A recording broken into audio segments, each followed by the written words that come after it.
بسم اللہ الرحمن الرحیم۔ السلام علیکم۔ سورہ طارق میں چھیدنے والا ستارہ ہے۔ میں قسم کھاتا ہوں آسمان اور طارق کی، اور آپ کو کیا معلوم کہ طارق کیا ہے؟ ستارہ چھیدنے والا طارقی۔ اس آیت میں جو اصطلاح استعمال کی گئی ہے وہ السکیبو ہے، جس کا مطلب ہے سوراخ کرنا، گھسنا اور گزرنا۔ سکبہ سے مطلب سوراخ ہے۔ سائنسی اشاعتوں میں استعمال ہونے والا لفظ جب بلیک ہولز کو بیان کیا جا رہا ہے تو وہ ہے پنکچر۔ قرآن پاک میں بلیک ہولز کی خصوصیات کو بیان کرنے کے لیے اس لفظ کے استعمال میں کافی حکمت ہے۔ ستاروں کی اس خاصیت کا قرآن میں ذکر ہونا اس بات کا اہم ثبوت ہے کہ قرآن پاک واقعی اللہ تعالیٰ کا کلام ہے۔ 20ویں صدی میں کائنات میں آسمانی مظاہر کے حوالے سے بہت سی نئی دریافتیں ہوئیں۔ ان اداروں میں سے ایک جس کا ابھی حال ہی میں سامنا ہوا وہ بلیک ہول ہے۔ یہ اس وقت بنتے ہیں جب ایک ستارہ جس نے اپنا سارا ایندھن استعمال کر لیا ہو اپنے آپ پر ہی گر جاتا ہے، بالآخر لامحدود کثافت اور صفر حجم اور ایک بے حد طاقتور مقناطیسی میدان کے ساتھ بلیک ہول میں تبدیل ہو جاتا ہے۔ ہم طاقتور ترین دوربین کے ذریعے بھی بلیک ہولز کو دیکھ نہیں سکتے، کیونکہ ان کی کشش ثقل اتنی مضبوط ہے کہ روشنی ان سے نکلنے سے قاصر ہے۔ تاہم اس طرح کے ٹوٹے ہوئے ستارے کو ارد گرد کے علاقے پر پڑنے والے اثرات کے ذریعے سمجھا جا سکتا ہے۔ سورہ واقعہ میں اللہ تعالیٰ اس معاملے کی طرف اس طرح توجہ مبذول کرواتے ہوئے ستاروں کے مقام کی قسم کھا کر فرماتے ہیں، میں ستاروں کے مقامات کی قسم کھاتا ہوں اور یہ بہت بڑی قسم ہے اگر تم جانتے ہو۔ روشنی بلیک ہول سے نہیں نکل سکتی کیونکہ یہ ایک چھوٹی سی جگہ میں بڑے پیمانے پر اتنی زیادہ ارتکاز ہے۔ کشش ثقل کا بہت بڑا میدان فوٹون اور یہاں تک کہ تیز ترین ذرات کو بھی اپنی گرفت میں لے لیتا ہے۔ مثال کے طور پر ایک عام ستارے کا آخری مرحلہ جو سورج کی کمیت سے 3 گنا زیادہ ہے، اس کے جلنے اور صرف 20 کلومیٹر یعنی 12.5 میل قطر کے بلیک ہول کے طور پر پھٹنے کے بعد ختم ہوتا ہے۔ بلیک ہولز سیاہ ہوتے ہیں، یعنی براہ راست مشاہدے سے پردہ قیامت کی تصویر کشی کے ساتھ ساتھ یہ آیت مبارکہ بھی بلیک ہولز کے بارے میں اس سائنسی دریافت کی طرف اشارہ کر سکتی ہے۔ ترجمہ: جب ستارے بجھ جائیں گے۔ پارہ نمبر 8 آیت نمبر 77۔ ستاروں کی اس حقیقت کے بارے میں آیت میں اشارہ کیا گیا ہے، اور یہ معلومات کی ایک اور اہم چیز ہے جو اس بات کو ظاہر کرتی ہے کہ قرآن اللہ تعالیٰ کا کلام ہے۔ اللہ تعالیٰ نے معلومات فراہم کی۔ اللہ تعالیٰ نے قرآن میں بلیک ہولز کے ساتھ ساتھ دیگر آسمانی اجسام کے بارے میں بھی ایسے وقت میں معلومات فراہم کی ہیں جب بنی نوع انسان کو آسمانی اجسام کے بارے میں کچھ بھی معلوم نہیں تھا۔ بلیک ہولز سے معلومات عالمی شہرت یافتہ برطانوی ماہر طبیعیات اسٹیفن ہاکنگ نے بھی کہا ہے کہ بلیک ہول جب بنتا ہے تو ایٹمی توانائی پیدا کرنا شروع کر دیتا ہے، اور جو تابکاری بنتی ہے وہ اس بارے میں معلومات فراہم کر سکتی ہے کہ بلیک ہول کے اندر کیا ہے۔ اسٹیفن ہاکنگ کا اس طرح کی معلومات حاصل کرنا سب سے زیادہ دلچسپ ہے کیونکہ یہ نظریہ اللہ تعالیٰ کے الحافظ یعنی محافظ کے لقب کا واضح مظہر ہے۔ ترجمہ: وہ جو تمام چیزوں کو تفصیل سے محفوظ رکھتا ہے۔ یہ سائنسی طور پر معروف ماہر طبیعیات نے ثابت کیا ہے۔ اللہ تعالیٰ کے نزدیک سب کچھ ہوا اور ایک لمحے میں ختم بھی ہو گیا۔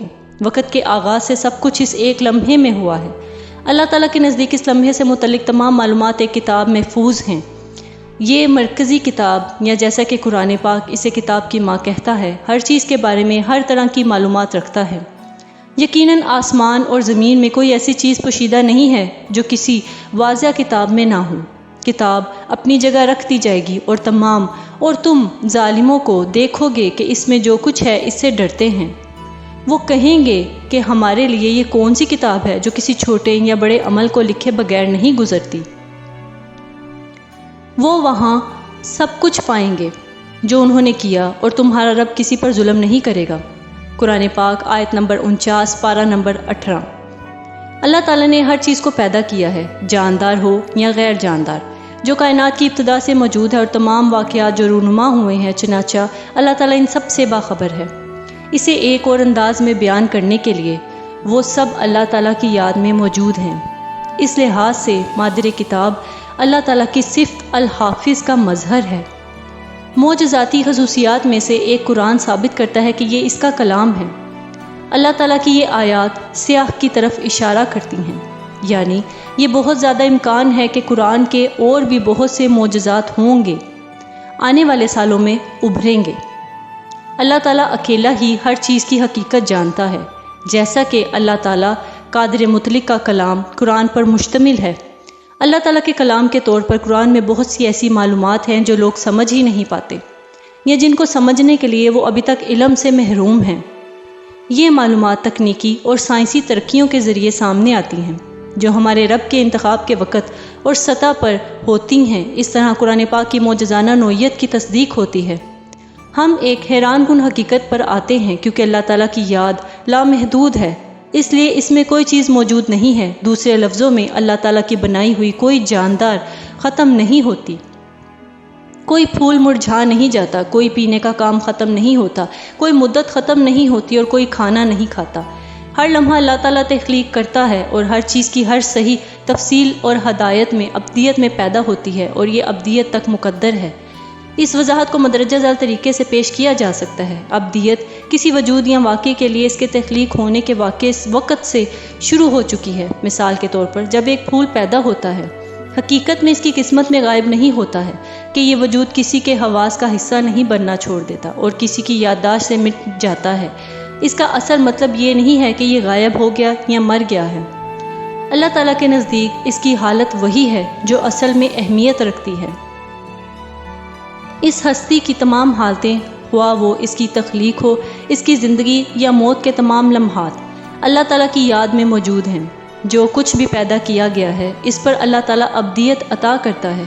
دوسرے لفظوں میں موجودہ چیزیں تخلیق کے وقت تک دوام حاصل کر چکی ہیں۔ اس تصور کو مکمل طور پر سمجھنے کے لیے فرد کو تمام مخلوقات اور واقعات پر انفرادی طور پر غور کرنے کی ضرورت ہے، لیکن اس موضوع پر آگے بڑھنے سے پہلے اس حقیقت پر زور دینا مفید ہوگا جو اب تک بیان کیا گیا۔ اس میں کوئی شک نہیں کہ سب سے اہم معلومات جو کسی کی زندگی بھر میں حاصل کی جا سکتی ہیں، یہاں ایک بات کو ذہن میں رکھنا ضروری ہے۔